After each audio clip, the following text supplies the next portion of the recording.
카카오게임즈 일반 공모주 청약 경쟁률이 1,525대 1을 기록했습니다. 증거금은 58조 원 넘게 몰려 앞서 SK바이오팜이 세운 기록을 2배 가까이 웃돌았습니다. 정부가 부동산 시장을 모니터링하고 불법 행위를 적발 처벌할 수 있는 전담 조직을 이르면 올해 안에 출범시키기로 했습니다. 새로 만들어지는 가칭 부동산 거래 분석원은 모든 부동산 관련 금융 과세 정보를 들여다볼 수 있는 권한이 주어집니다. 코로나19 신규 확진자가 나흘 연속 200명대를 유지했지만 산발적인 집단 감염이 이어지고 있습니다. 중증 환자가 늘면서 수도권 병상 부족 문제가 심각해지자 당국은 이달까지 치료 병상을 100개 이상 확보하겠다고 밝혔습니다. 올해 긴 장마와 집중호우로 채소값이 폭등하면서 지난달 소비자 물가가 최근 5개월 사이 가장 큰 폭으로 올랐습니다. 채소류 가격은 30% 가까이 올라 3년 9개월 만에 최대 상승률을 기록했습니다.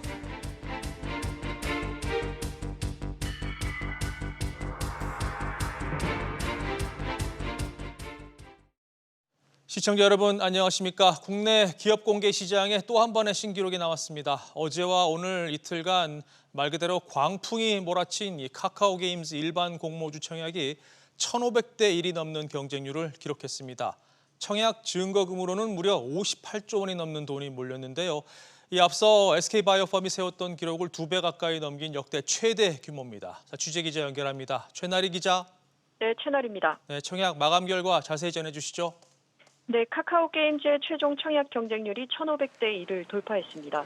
증권사별로 한국투자증권 1,547대 1, 삼성증권 1,495대 1, KB증권 1,522대 1을 각각 기록했습니다. 세 곳의 청약 증거금은 모두 58조 5,500억 원입니다. 앞서 약 31조 원의 증거금을 모으며 최고 기록을 세웠던 SK바이오팜 증거금의 거의 2배에 육박합니다. 네, 결과적으로 개인 투자자들은 그럼 몇 주를 배정받을 수 있는 건가요? 네, 1억 원을 증거금으로 넣었을 경우 경쟁률 1,500대 1을 적용하면 대략 5주 정도의 주식을 배정받게 됩니다. 공모가 24,000원을 기준으로 12만 원어치입니다. 오는 10일 상장 첫날 시초가가 공모가의 2배로 결정된 뒤 상한가로 마감될 경우 해당 주식 평가액은 약 31만 원입니다. 공모가 대비 수익률은 160%지만 평가 차익 자체는 19만 원 수준입니다. 네, 또 한 가지 궁금한 게 앞서 SK바이오팜처럼 우리 사주를 갖고 있는 카카오게임즈 임직원들도 큰 차익을 얻게 되는 겁니까? 네, 카카오게임즈가 임직원에게 지금까지 부여한 스톡옵션은 약 482만 주입니다. 스톡옵션을 받은 임직원들은 최소 수백억 원대의 평가 차익을 얻을 것으로 전망되고 있습니다. 공모 가격인 24,000원 기준으로 평가 이익을 추산하면 모두 609억 원에 달하는 것으로 알려졌습니다. 만약 카카오게임즈 주가가 상장 이후 공모가의 2배 수준으로 오르면 차익 규모는 1,700억 원에 이를 것으로 추산됩니다. SBS CNBC 최나리입니다. 카카오게임즈부터 앞서 SK바이오팜까지 최근 공모주 투자 열기를 보면 말 그대로 광풍입니다. 왜 이렇게 이 상상을 초월하는 자금이 몰릴 정도로 과열 양상을 빚고 있는지 안지혜 기자와 조금 더 얘기 나눠보겠습니다. 안 기자, 일단 증시 대금이 크게 늘었죠. 맞습니다. 증시 대기 자금이 크게 늘고 있는데 지난달 31일 기준으로 보면 증권사 종합자산관리계좌 그러니까 CMA라고 하는 거에 잔고가 60조 9,630억 원으로 집계가 됐습니다. 61조 가까운데 이 계좌는 하루만 돈을 넣어놔도 이자가 붙는 데다가 주식이나 채권 투자도 바로 할 수가 있어서 투자자들이 투자하기 전에 잠시 돈을 넣어두는 곳 그러니까 주차장과 같은 파킹 통장으로 활용이 되고 있습니다. 결국은 이 잔고의 상당 부분이 증시 대기성 자금으로 볼 수가 있는데요. 이 잔고가 올 들어서 꾸준히 증가를 하더니 지난 6월에 SK바이오팜 청약을 앞두고 57조 원을 화면에서 보시는 것처럼 넘어섰다가 이번에 또다시 최고치를 갈아치웠습니다. 오늘 마감한 카카오게임즈의 공모주 청약 영향으로 분석이 됩니다. 네, 자 그런데 문제는 이게 투자하시는 분들이 꼭 여유 자금으로만 하는 게 아니잖아요. 빚내서 투자하는 이른바 B2가 늘고 있다는 게 이게 문제 아닙니까? 맞습니다. 빚내서 얼마나 투자를 하는지 B2 규모를 이제 추정을 해볼 수 있는 간접적, 직접적인 지표들이 있는데요. 네. 우선 개인이 주식 투자를 위해서 증권사로부터 빌리는 돈이죠. 신용융자 잔고가 어제 기준으로 살펴봤더니 16조 2,700억 원 역대 최고치를 기록을 했습니다. 6월 초에 10조 원대였는데 석 달 전과 비교하면 6조 원이 불었습니다. 더불어 국내 5대 시중은행의 지난달 말 기준 가계 신용대출 잔액도 한 달 전과 비교하면 4조 원이 넘게 늘었습니다. 이 중 일부 역시 주식시장으로 흘러들어간 것으로 추정을 해볼 수가 있습니다. 네, 좀 더 자세히 들어보면 이 마이너스 통장 대출, 또 보험약관 대출까지 받았다는 얘기가 들리는데 그렇죠. 이거 왜 이렇게까지 몰리는 걸까요? 이번 카카오게임즈 상장에 한정해서 보면 여기에서는 SK바이오팜 상장의 학습 효과를 좀 무시할 수는 없어 보입니다. 네. SK바이오팜이 상장 첫날에 공모가 2배 가격으로 거래를 시작해서 상한가까지 가면서 투자하신 분들 시색 차익 누린 분들이 많습니다. 또 여전히 증시가 지금 상승장을 이어가면서 이번에도 또 나만 돈을 못 버는 게 아닌가 이런 공포감, 조바심이 투자를 부추기고 있습니다. 물론 근본적으로는 저금리에다가 지금 부동산 규제가 강화되는 추세라서 시중에 갈 길 잃은 돈이 많다는 게 가장 큰 이유겠죠.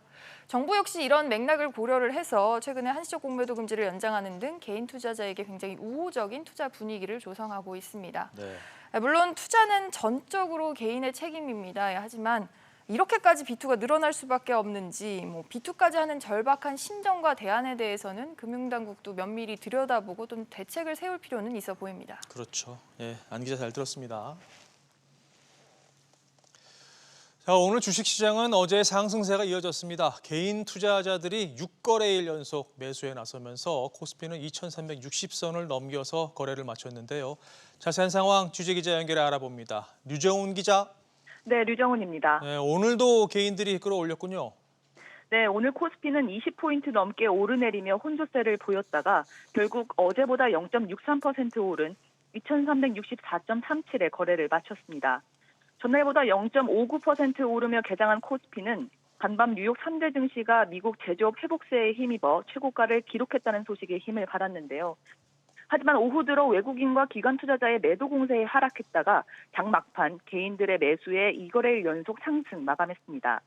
투자자별로는 개인이 3,326억 원 순매수했고 외국인과 기관 투자자가 각각 2,626억 원, 898억 원 순매도했습니다. 코스닥도 전거래일보다 1.57% 상승한 866.74로 장을 끝냈습니다. 네. 자, 환율 시장 움직임은 어땠습니까? 네, 연일 이어지는 외국인의 코스피 매도세가 위험자산 회피 심리로 반영되는 모습을 보였는데요. 또 미국 제조업 지표가 개선되면서 원달러 환율의 상승 압력으로 작용했습니다. 이에 서울 외환시장에서 원달러 환율은 전거래일 대비 2원 40전 오른 1,185원 40전에 거래를 마쳤습니다. 한편 일본 증시는 상승한 반면 대만과 홍콩 증시는 하락하면서 혼조세를 보였습니다. SBS CNBC 류정훈입니다. 다음 소식입니다. 부동산 거래를 24시간 모니터링하고 불법 사례를 적발, 또 처벌까지 할 수 있는 전담 조직이 만들어집니다. 현재 임시 가동 중인 부동산 불법 행위 대응반의 상설, 또 확대 조직이 될 전망인데요. 어떻게 구성되고 구체적으로 어떤 임무를 담당하게 되는지 정윤영 기자가 보도합니다. 지난달 문재인 대통령은 부동산 시장 교란 행위를 전담하는 감독기구 설치를 주문했습니다. 대책의 실효성을 위해 필요시 부동산 시장 감독기구 설치도 검토하겠습니다. 정부가 내부 논의 끝에 국토교통부 산하의 가칭 부동산 거래 분석원을 신설하기로 했습니다. 현재의 대응반 TF 조직을 확대하여 부동산 시장을 상시 모니터링하고 불법 행위 등을 포착 적발하여 신속히 단속 처벌하는 상시적인 조직을 만들고자 하는 것입니다. 이를 위한 설치 근거 법안을 마련해 이번 달 중 국회에 제출한다는 방침입니다. 부동산 거래 분석원은 검찰과 경찰, 국세청, 금융감독원 등에서 인력을 파견받아 100여 명 안팎으로 구성될 것으로 보입니다. 탈세, 편법 증여, 대출 규제 위반, 계약갱신 청구권 부당 거부 등 시장 이상 거래와 불법 행위 대응을 총괄합니다.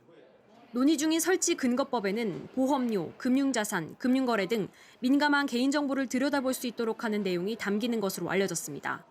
다만 불법 행위 의심 거래에 대해 조사한다는 취지지만 개인 계좌에 있는 자산까지 들여다보는 것은 지나치다는 지적도 있어 입법 과정에서 논란이 예상됩니다. SBS CNBC 정윤영입니다.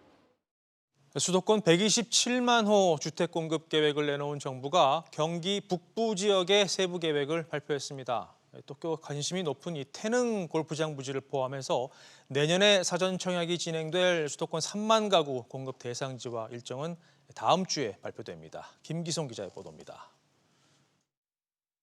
3기 신도시 중 한 곳인 경기 고양시 창릉지구입니다. 총 813만 제곱미터 면적에 3만 8천 호의 주택이 지어지는데 이르면 내년 하반기부터 사전 청약을 받습니다. 입지가 확정된 공공택지의 경우 고양 창릉을 포함해 양주, 파주 등 경기 서부권에서 18만 9천 호가 공급됩니다. 남양주 왕숙과 진접, 구리시 등 경기 동부권에서만 14만 2천 호의 주택이 들어섭니다. 재건축 등 정비사업 물량까지 합하면 경기 북부 지역에만 33만 호가 공급되는 겁니다. 당장 올해는 파주 운정, 고양 삼송, 남양주 별내 등에서 3만 9천 호가, 내년에는 남양주 진접, 구리 갈매 등에서 2만 7천 호가 공급될 예정입니다. 이런 가운데 홍남기 경제부총리는 다음 주 내년에 사전 청약하는 3만 호의 분양 대상자와 일정을 내놓겠다고 밝혔습니다. 실소유자분들이 주택 공급 확대를 체감하고 주거 계획을 세우실 수 있도록 2021년 내년 사전 분양 물량인 3만 호의 분양 대상지 그리고 분양 일정을 다음 주 관계장관회의에서 확정하여 발표할 예정이라는 점을. 정부는 이미 내년 3만 호, 2022년 3만 호 등 총 6만 호를 사전 청약 물량으로 제시한 바 있습니다.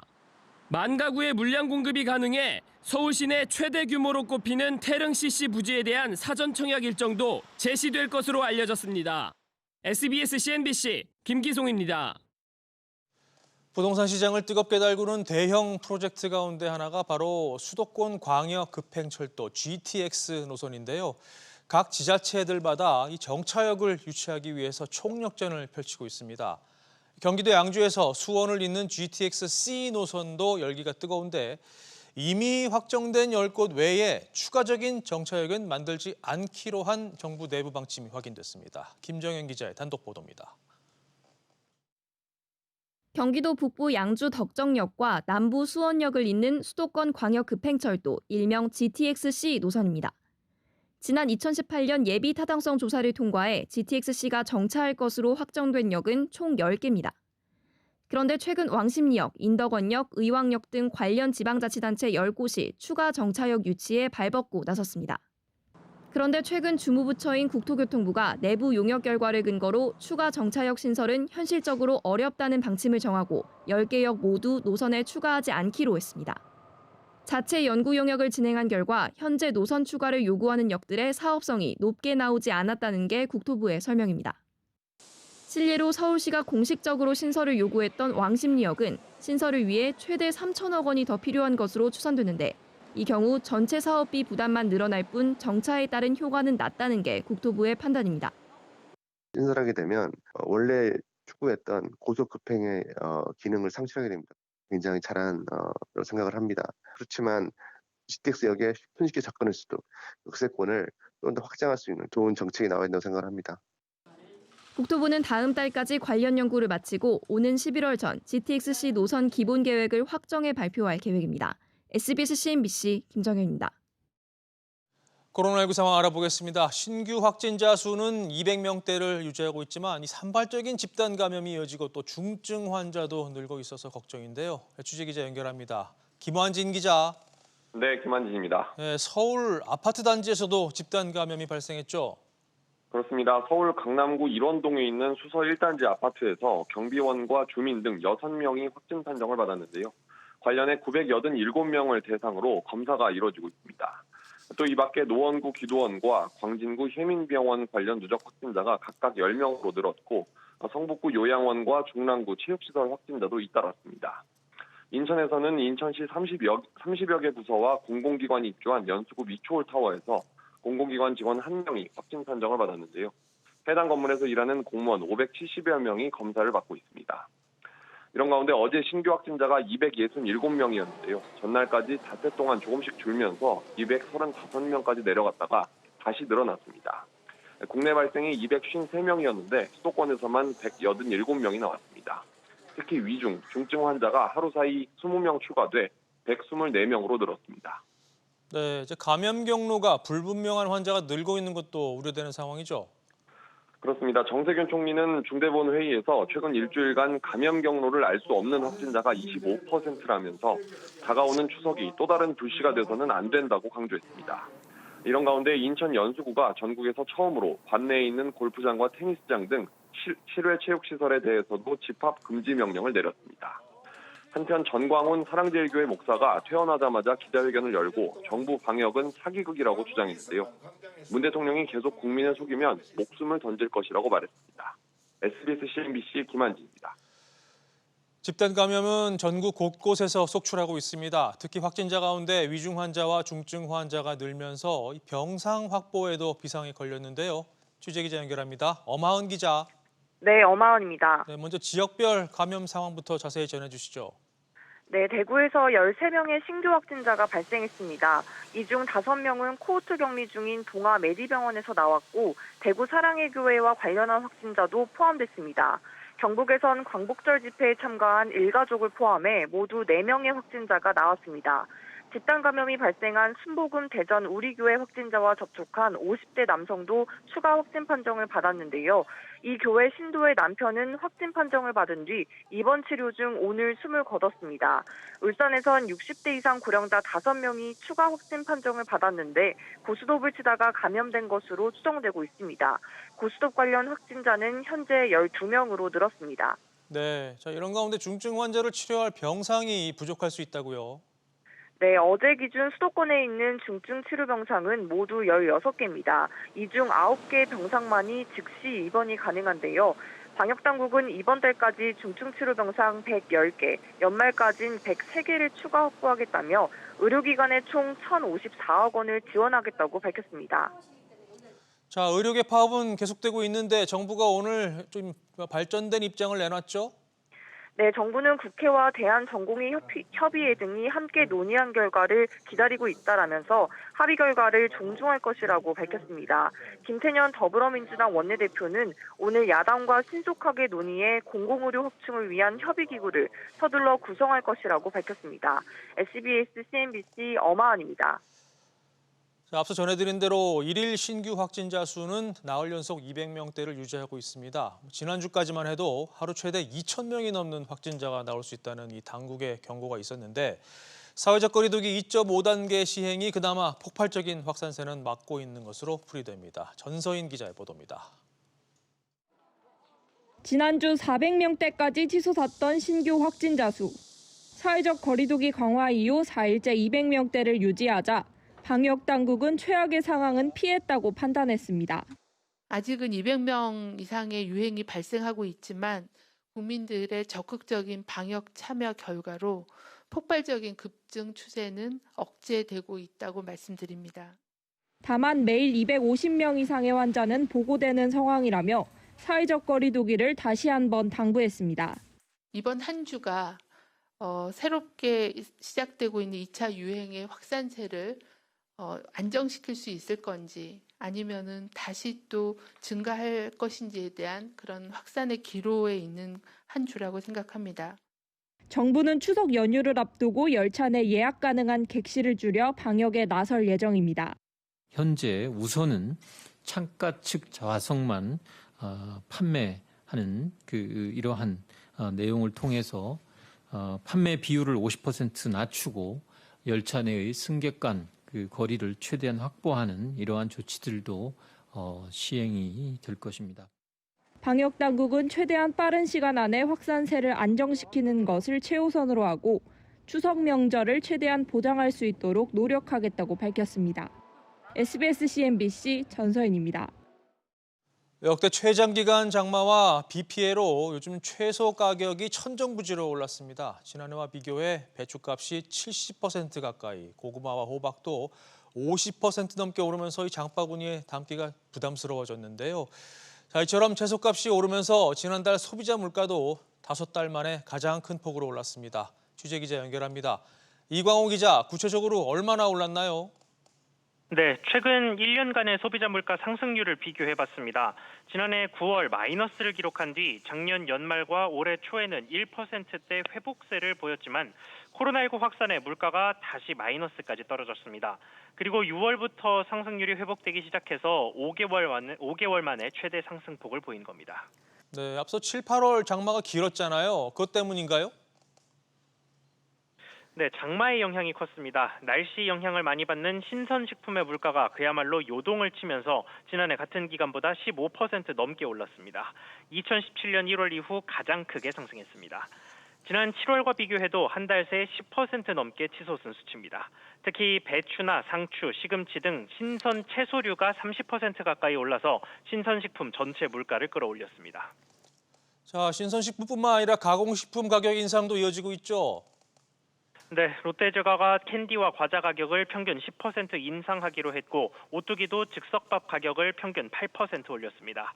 식품업계는 각종 식자재 가격과 인건비가 올라 불가피한 선택이었다고 설명했습니다. SBS CNBC 이광호입니다. 자, 올해 들어 벌써 네 번째 추경이 추진되고 있는데 이 나라빚도 빠른 속도로 늘어나고 있죠. 정부가 올해 40%가 넘는 GDP 대비 국가 채무 비율이 40년 뒤에는 2배 가까이 올라갈 수 있다는 분석을 내놨습니다. 또 출산율과 성장률 하락세가 심각하다 보니까 국민연금의 예상 고갈 시점도 2056년으로 앞당겨졌습니다. 취재기자 연결해서 자세한 내용 알아보겠습니다. 정광윤 기자. 네, 정광윤입니다. 네, 먼저 나라빚 구체적으로 얼마나 늘어난다는 겁니까? 기획정부가 40년 뒤인 오는 2060년까지의 장기 재정 전망을 내놨는데요. 지금의 인구 감소와 성장률 하락 추세가 그대로 유지되면 2060년 GDP 대비 국가 채무 비율이 81.1%에 달할 것으로 내다봤습니다. 특히 정점에 이르는 2045년엔 무려 99%에 달해 올해의 2배를 훌쩍 넘길 것으로 예상했는데요. 올해 3,700만 명인 생산 가능 인구가 40년 뒤엔 거의 반토막 나면서 평균 성장률이 0.5% 수준으로 떨어지는 데다 고령화 때문에 의무적인 지출이 계속 늘어난다는 점을 감안한 겁니다. 자, 요즘 정부가 너무 안이하게 대처하고 있는 거 아니냐는 지적이 나오는데 이 대책이 있습니까? 네, 기재부는 이달 안에 적절한 국가 채무 비율을 미리 정해놓는 재정 준칙을 내놓을 예정인데요. 유연성을 감안한다고 밝혀 논란의 여지가 있습니다. 사실상 여건이 어려우면 재정 건전성은 뒷전으로 밀릴 수 있다는 건데요. 일단 재정 준칙에 따라 정부 지출을 늘릴 때 재원 확보 방안도 함께 내놓도록 강제하면 2060년 국가 채무 비율을 65.4%까지 내릴 수 있을 것으로 내다봤습니다. 네. 자, 국민연금 고갈 시점도 당겨졌다고요? 네, 그렇습니다. 현재대로라면 국민연금은 오는 2041년 적자 전환되고 2056년에는 고갈될 것으로 전망했는데요. 앞서 지난 2015년 전망한 것보다 고갈 시점이 4년 앞당겨진 겁니다. 이와 관련해 기재부는 정치권이 현재 멈춰선 연금개혁 논의를 다시 추진해야 할 필요성도 언급했습니다. SBS CNBC 정광윤입니다. 유럽 최대 가전 전시회 IFA 개막이 하루 앞으로 다가왔습니다. 삼성전자 또 LG전자는 코로나19에 따른 이른바 집콕족들을 겨냥한 신제품들을 속속 선보이고 있는데요. 취재기자 연결해서 자세히 들어보겠습니다. 권세욱 기자. 네, 권세욱입니다. 네, 삼성전자가 조금 전 신제품을 공개했죠? 네, 그렇습니다. 삼성전자는 영국에서 우리 시간으로 조금 전인 오후 5시부터 자체 온라인 행사를 열었는데요. 코로나19로 집에서 보내는 시간이 많아지면서 홈시네마 수요가 느는 데 따라 프리미엄 프로젝터 신제품을 공개했습니다. 또 AI 기능이 적용된 세탁기와 건조기 등 유럽 시장을 공략할 새로운 제품을 대거 내놨습니다. 네, LG전자의 신제품 전략은 뭔가요? 네, LG전자는 최근 가정용 프로젝터 신제품을 선보이며 홈시네마 격전을 예고했는데요. 오는 14일에 새로운 형태의 스마트폰을 공개하겠다고 밝히며 하반기 폼팩터 전쟁에도 뛰어들었습니다. 여기에 혁신 제품으로 평가받았던 롤러블 올레드 TV도 이르면 이달 출시해 시장 선점에 나섭니다. 네, 자 이번 행사의 공식 개막은 내일이죠? 네, 맞습니다. 독일 베를린에서 우리 시간으로 내일 오후에 개막해 오는 5일까지 진행이 되는데요. 3D 가상 전시장을 운영하는 LG전자는 박일평 최고기술 책임자가 온라인 간담회에 연사로 나서 회사의 미래 비전을 제시할 계획입니다. IFA에 처음 참가하는 현대자동차도 알버트 비어만 사장이 내일 온라인 간담회를 열고 수소차 전략을 발표할 예정입니다. SBS CNBC 권세욱입니다.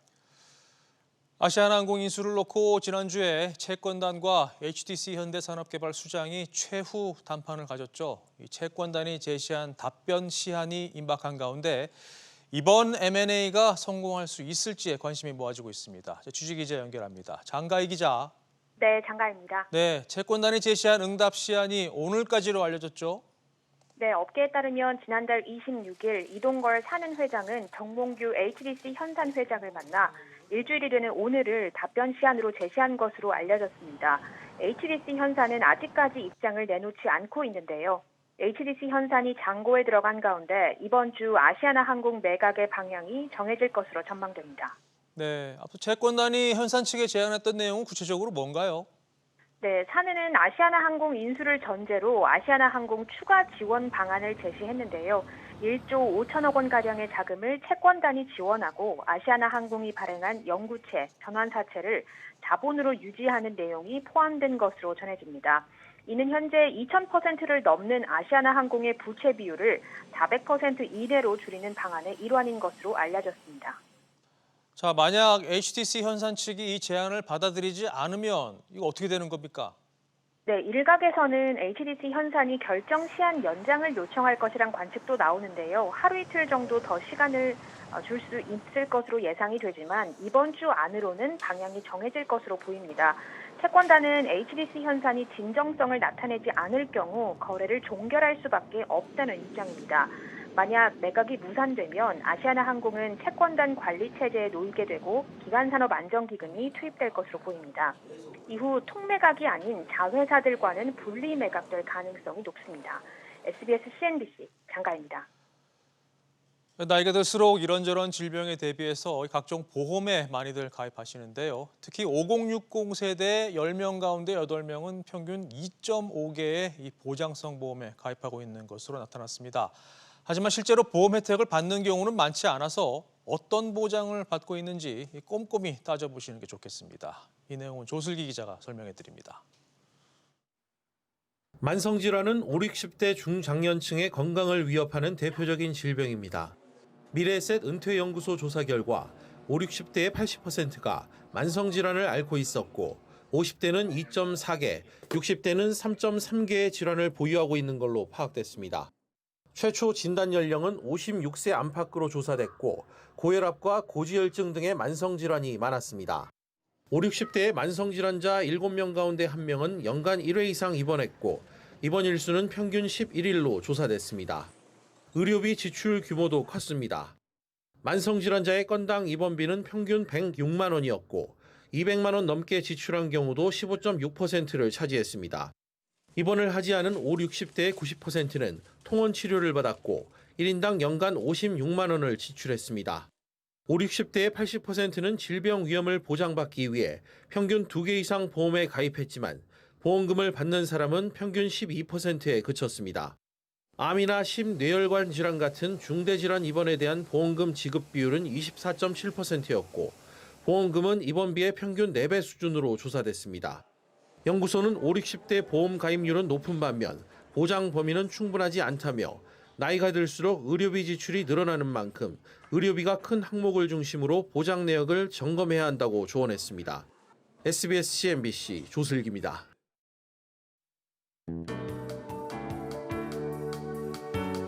안녕하세요. K웨더 라이프스타일 예보 고강용입니다. 9호 태풍 마이삭이 북상했습니다. 태풍 마이삭은 현재 서귀포 남동쪽 190km 부근 해상에서 매우 강한 강도의 세력을 유지한 채 북상 중인데요. 태풍은 오늘 저녁에 제주도에 최근 접하겠고 내일 새벽에 부산에 상륙한 뒤 내일 오전에는 동해상으로 빠져나가겠습니다. 이에 따라 오늘 저녁 제주도부터 시작해 밤에는 전국이 태풍의 직접 영향권에 들겠습니다. 특보 현황을 살펴보면 태풍의 직접 영향권에 든 제주도에는 태풍 경보가, 그밖에 남부 해상을 중심으로는 태풍 특보가 내려져 있고요. 강원 영동과 경북 북부에는 호우특보가 내려져 있습니다. 이번 태풍 바람이 아주 강하게 불겠는데요. 내일까지 제주도와 경상 해안에는 최대 순간 풍속 초속 30에서 50m에 달하는 아주 강한 바람이 불겠습니다. 강원 영동과 남부지방은 초속 20에서 40m, 그밖의 지역들도 초속 10에서 30m의 바람이 불겠습니다. 일반적으로 초속 40m의 바람은 사람은 물론이고 큰 바위마저도 날려버릴 정도의 아주 강한 위력을 가지고 있는데요. 야외 시설물들이 날아가면서 2차 피해가 발생할 수 있기 때문에 되도록 외출을 삼가시는 등 안전사고에 각별히 유의하셔야겠습니다. 남부 해상을 중심으로 태풍특보가 내려져 있는 가운데 남해상과 동해상의 물결은 최고 12m까지 매우 거세게 일겠습니다. 특히 오늘과 내일 제주도 해안과 남해안, 동해안은 바닷물의 높이가 평소보다 매우 높아서 폭풍 해일이 발생할 가능성이 큽니다. 침수 피해가 없도록 해안가 안전사고에 각별히 유의하셔야겠습니다. 태풍이 지나가고 주말까지 대체로 구름 많겠습니다. 한편 10호 태풍 하이선이 괌 북서쪽 해상에서 발달하고 있는데요. 우리나라는 일요일 경상 해안부터 시작해 다음 주 월요일에는 전국이 다시 한번 태풍의 영향권에 들면서 비가 내릴 것으로 보여 끝까지 긴장을 늦추시면 안 되겠습니다. 날씨였습니다. 뉴스 마치겠습니다. 시청해주신 여러분 고맙습니다.